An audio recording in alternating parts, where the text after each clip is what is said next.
எல்லாருக்கும் வணக்கம். இன்னைக்கு நம்ம செட்டிநாடு சமையல்ல என்ன பார்க்க போறோம்னா, அதாவது கத்திரிக்காய் பலூன் கத்திரிக்காய், அதாவது பலூன் கத்திரிக்காய். அப்புறம் இன்னொன்று என்ன சொல்றாங்கன்னா எக்பிளான்டா. நம்மளுக்கு மொத்தத்தில் கத்திரிக்காய் தான் இது. இந்த கத்திரிக்காயை வச்சு ஒரு சூப்பரான ஒரு ரெசிபி தான் செய்ய போகிறோம். வாங்க இப்போ அதை எப்படி செய்யறது, நல்லா ருசியாக மனமாக நல்லா சாப்பாட்டுக்கு சாப்பிடலாம், சும்மா கூட சாப்பிட்டுக்கலாம். அந்த மாதிரி இன்றைக்கி நான் வந்து செய்ய போகிறேன். வாங்கப்பா அதை எப்படி செய்யறதுன்னு பார்க்கலாம். ஃபஸ்ட்டு நம்ம கத்திரிக்காய் வறுவல் செய்கிறதுக்கு மசாலா பொருளெல்லாம் எடுத்துக்கலாம். ஒரு 2 ஸ்பூனு மைதா மாவு, 3 ஸ்பூனு அரிசி மாவு, 1 ஸ்பூனு கடலை மாவு, 1.5 ஸ்பூனு கரம் மசாலா, 1 ஸ்பூனு வெறும் மிளகாத்தூள், 1/4 ஸ்பூனு மஞ்சத்தூள், 1 ஸ்பூனு சோம்புத்தூள், 1/2 ஸ்பூனு மிளகுத்தூள், 1 ஸ்பூனு காஷ்மீர் மிளகாத்தூள் கலருக்காக. நீங்கள் வேணும்னா சேர்த்துக்கோங்க, வேண்டாம்னா விட்டுறலாம். தேவையான அளவு சால்ட்டு, 1 ஸ்பூனு இஞ்சி பூண்டு பேஸ்ட்டு. இது எல்லாத்தையும் சேர்த்து நல்லா கலக்கிக்கலாம். நல்லா இந்த இஞ்சி பூண்டு பேஸ்ட்டெல்லாம் இதில் வந்து நல்லா கலந்து விட்டுக்கோங்க. ஸ்பூனில் கலக்காட்டி கையிலையாவது கலக்கிடுங்க. கையில் கலக்கிட்டிங்கன்னா கொஞ்சம் அந்த இஞ்சி பூண்டு பேஸ்ட்டெல்லாம் நல்லா கலக்கி விட்டுறலாம். இந்த மாதிரி பிசைஞ்சு விடலாம். இப்போ நல்லா கலக்கி வச்சு பாருங்க, இப்படி கலக்கிக்கணும். அது இருக்கட்டும். இப்போ நம்ம எடுத்து வச்சுருக்கிற கத்திரிக்காயை நல்லா கழுவிடுங்க.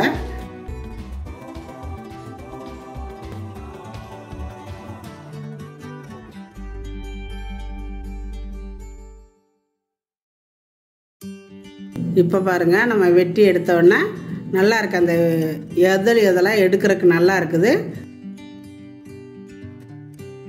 நல்லா மெல்லிஸாக வெட்டி இருக்கிறோம் பாருங்கள். இந்த மாதிரி வெட்டிக்கணும். இப்படி ஆட்டி பார்க்கையில் எவ்வளோ அழகாக இருக்குது பாருங்கள், நல்லா இருக்குது.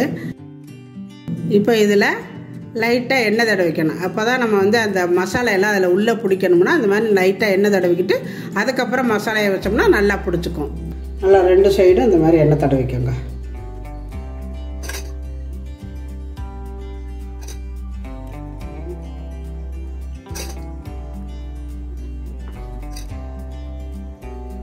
இப்போ நம்ம வச்சுருக்கிற இந்த மசாலையை கொஞ்சம் கொஞ்சமாக இதில் எடுத்து போட்டுக்கலாம். எடுத்து இதில் தூவிக்கங்க.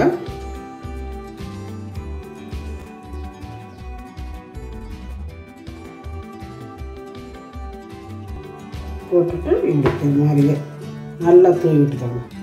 நிறைய சாரணும் 2 சைடுமே. ஒரு சைடு போட்டிங்கன்னா 2 சைடுமே பிடிச்சிக்கும் மசாலா. இந்த மாதிரி போட்டுட்டு இப்படி எடுத்திங்கன்னா அது நல்லா பிடிச்சிக்கும். பார்த்தீங்களா? இந்த மாதிரி நல்லா தூவிட்டு ஒரு ஊசி எடுத்து நல்லா நச்சுன்னு இந்த மாதிரி குத்திடுங்க.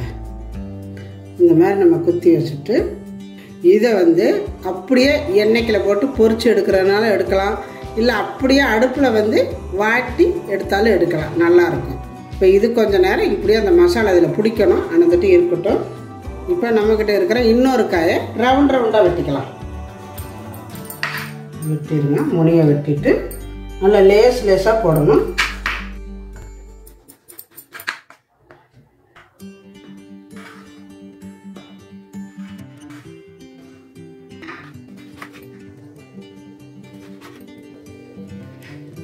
அவ்வளோதாங்க.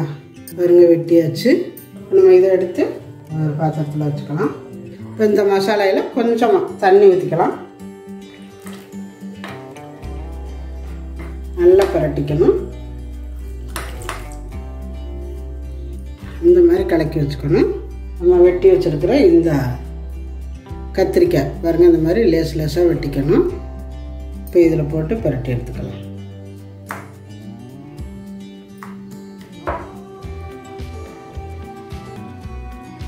கொஞ்சம் நேரம் ஊறணும். இந்த மாதிரி வச்சுருங்க. ஒன்று மேலே ஒன்றா வச்சுட்டிங்கன்னா சீக்கிரம் ஊறும். இதே மாதிரியே எல்லாத்தையுமே மசாலையில் பரட்டிட்டு காட்டுறேன் உங்ககிட்ட. எல்லாத்தையுமே மசாலையெல்லாம் போட்டுட்டு மறுபடியும் அதே பாத்திரத்தில் போட்டு வச்சுட்டேன். போட்டு கொஞ்சம் நேரம் ஊறணும். இது இப்படியே மூடி வச்சுருவேன். இது ஒரு 10 நிமிஷமாவது நல்லா ஊறணும். ஊறட்டும், நான் அப்புறம் காட்டுறேன். இப்போ நம்ம கத்திரிக்காய் வறுக்கிறதுக்கு வடைச்சட்டி வச்சு எண்ணெய் ஊற்றி எண்ணெய் காஞ்சிட்டு இருக்குது. இப்போ அதை பொரித்து எடுத்துக்கலாம். எண்ணெய் காஞ்சது நான் வந்து ஒரு கம்பியை எடுத்துட்டு ஒரு கம்பியை மட்டும் குத்தி வச்சுருக்கிறேன். இதை இப்படியே எண்ணெய்ல விட்டுக்கலாம்.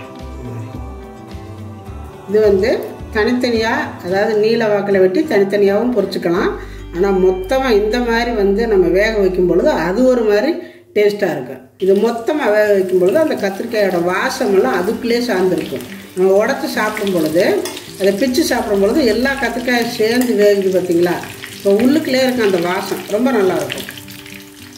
இந்த மாதிரி வச்சு நம்ம திருப்பி திருப்பி விட்டு வேக விட்டோம்னா ரொம்ப நல்லாயிருக்கும்.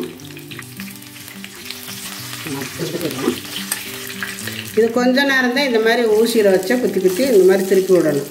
பாதி வேக்காடு வந்ததுக்கப்புறம் அந்த மசாலா பிடிச்சிக்கும். பிடிச்சதுக்கப்புறம் நம்ம அந்த கம்பியை எடுத்துட்டோம்னா அதுவாக தானாக நல்லா திருப்பி திருப்பி விட்டு வேக விட்டுக்கலாம். இந்த மாதிரி நம்ம வேக வச்சு கொடுத்தா பார்க்குறதுக்கு நல்லாயிருக்கும். குழந்தைங்களும் நல்லா சாப்பிடுவாங்க. அதாவது தயிர் சாதம், ரசம் சாதம் எல்லாத்துக்கும் நல்லாயிருக்கும். சும்மாவே சாப்பிட்டுக்கலாம். பஜ்ஜி மாதிரி நல்லாயிருக்கும். அதாவது சாப்பாட்டோட தான் சாப்பிடணும் அப்படிங்கிறது இல்லை, இது சும்மாவே சாப்பிட்டுக்கலாம். ரொம்ப நல்லாயிருக்கும். பார்த்திங்கன்னா நம்ம கம்பியை எடுத்துட்டோம். சாப்பிட்டு போட்டு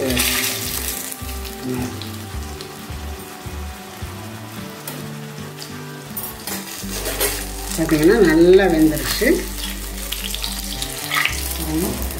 நல்லாவே வெந்துருச்சு. இப்போ ஃபஸ்ட்டில் உடச்சிடக்கூடாது. இப்போ தான் இதை லைட்டாக உடச்சிடணும்.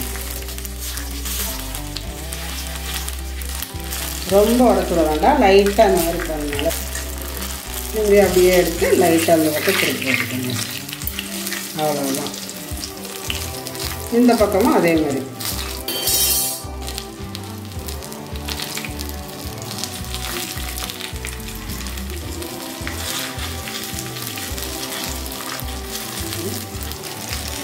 இப்போ திருப்பி விட்டுக்கோங்க. பாருங்க எப்படி இருக்குன்னு நல்லா வெந்துருக்கு பாருங்க. இப்போ அவ்வளோதான் வெந்துருச்சு, நம்ம எடுத்துக்கலாம். செமையாக இருக்குது. வெந்து நல்லா வெந்து ரொம்ப அருமையாக இருக்குது. இப்போ இங்கே நம்ம வெட்டி ஊற வச்சுருக்கிற இதையும் ஒவ்வொன்றா போட்டுக்கலாம். அடுப்பை குறைச்சி வச்சுக்கோங்க. ரொம்ப ஸ்பீடாக வச்சிங்கன்னா சீக்கிரம் கருகிடும், வேகாது. லைட்டாக குறைச்சி வச்சுக்கோங்க. இது ஒன்றா வேக வேக இந்த மாதிரி திருப்பி போட்டுக்கோங்க.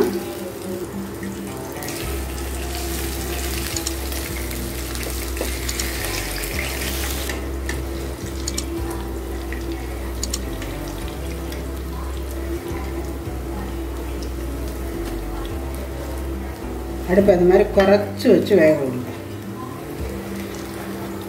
பாருங்கள் நல்லா வெந்திருக்கு. இப்போ எல்லாம் எடுத்துக்கலாம்.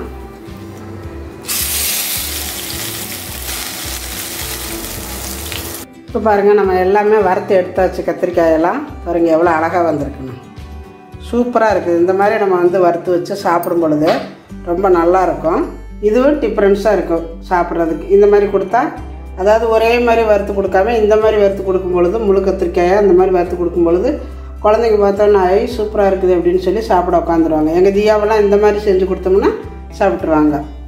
இது எப்போதும் நம்ம செய்கிறதா நார்மலாக, அது எப்போதும் செய்கிறதா அப்படின்ட்டு போயிடுவாங்க. இந்த மாதிரி நம்ம டிஃப்ரென்ஸாக பண்ணி கொடுக்கலாம். பாருங்கள் இந்த கத்திரிக்காய் எவ்வளோ அழகாக வெந்திருக்குது பாருங்கள். நல்லா இந்த மசாலையெல்லாம் வெந்து நல்லா வெந்திருக்குது பாருங்கள். ஒவ்வொரு தகட நம்ம எடுத்து நல்லா இருக்குது.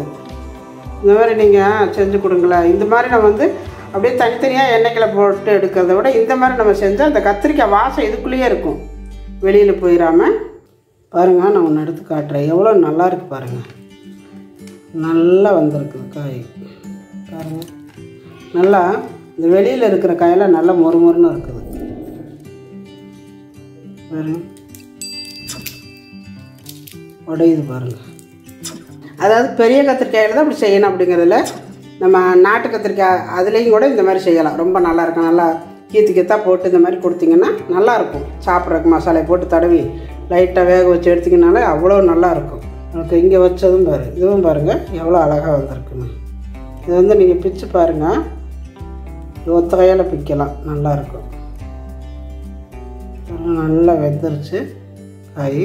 வேகலைனாலாம் நினைக்க வேண்டாம். பாருங்கள் எப்படி வந்திருக்கு பாருங்கள், ரொம்ப நல்லாயிருக்கும். அதாவது ரசம் சாப்பாடு, தயிர் சாப்பாட்டுக்கு சும்மா அள்ளிக்கிட்டு நிற்க இந்த மாதிரி நீங்கள் செஞ்சு சாப்பிட்டிங்கன்னா சும்மாவே சாப்பிடவே நல்லா இருக்குதுங்க. நல்லா வாசமாக மணமாக நல்லா அவ்வளோ அருமையாக இருக்குது.